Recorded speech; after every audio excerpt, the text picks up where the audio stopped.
Attack ఎక్కువ ఉంటుంది. అది ఒకటి గుర్తుపెట్టాలి. Simple logic. ఇప్పుడు మనం ఎక్కడైనా కూర్చోవాలన్నా ఒక రాయి మీద కూర్చొని పెద్ద రాయి మీద చూసుకుని కూర్చుంటాం. చిన్న రాయి మీద ఎంతసేపు కూర్చుంటాం? ఒక 5 నిమిషాలు కూర్చోలేం. సో అట్లానే దీనికి కూడా ఏంటంటే ఆకు నల్లి చిన్నగా ఉన్నప్పుడు ఏంటంటే తక్కువ అటాక్ ఉంటుంది, పెద్దగా ఉండడానికి అటాక్ ఎక్కువ ఉంటుంది. ఏదైనా గుర్తుపెట్టుకోండి. మా కంపెనీ అనేది ఏ కంపెనీ అయినా రేపు నన్ను గుర్తుపెట్టాలి, వీడియో సచ్చినోడు వచ్చాడు ఇదేమో చెప్పి వెళ్ళిపోయాడని తిట్టుకోకుండా మంచోడని 10 రోజులు గుర్తుపెట్టుకుని నాకు చాలు. అంటే నేను ఇవాళ ఈ కంపెనీ వచ్చి రేపు ఇంకో దాంట్లోకి వెళ్ళచ్చు. కానీ అట్లా కాదు. ఓవరాల్గా ఏంటంటే ఏదైనా ప్లాంట్ అనేది డార్క్ కలర్లో ఉండాలి.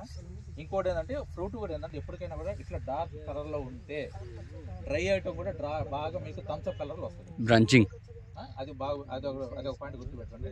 ఇంకోటి ఏంటంటే పంగల్ బాగుంటుంది. చిన్న ఆకు ఉంది కాబట్టి రేపు పొద్దున్న మీకు గాలి ఆడటానికి మొత్తానికి ఇది బాగుంటుంది.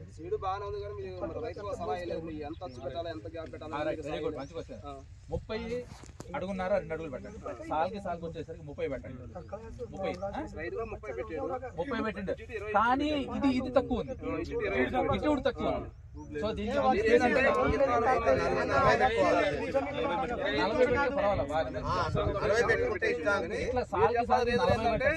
అచ్చంత పెట్టుకోవాలి. ఇటు ఎంత గ్యాప్ ఎంత పెట్టాలి? 36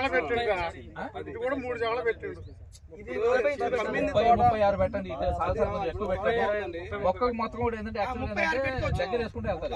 అట్లా కాదు, కంపల్సరీగా 2 అడుగులు పెట్టుకోవాలి. బెస్ట్. అప్పుడు 2 అడుగులు పెట్టి అప్పుడు ఏమవుతుంది అంటే మీకు నెంబర్ ఆఫ్ మొక్కలు 14,000 నుంచి 15,000 లోపల మొక్కలు వస్తాయి. సో దిగుబడి సుమారుగా ఒక చెట్టుకు ఒక 2 కేజీలు 3 కేజీలు 2 అట్లా వేసుకున్నా కూడా అట్లా 15,000 మొక్కలు వేసుకుంటే ఎంత దిగుబడి వచ్చేది మనం కూడా ఒక క్యాలిక్యులేషన్ చేయగలం. సీడ్ కూడా బాగుంది. కాకపోతే లెంత్ ఎక్కువ పెట్టుకున్నట్టు ఇంకా చెట్టు భూములు కూడా బలం ఉండాలి. అది కూడా ఉండాలి. రైతు దగ్గర ఉంది బలం.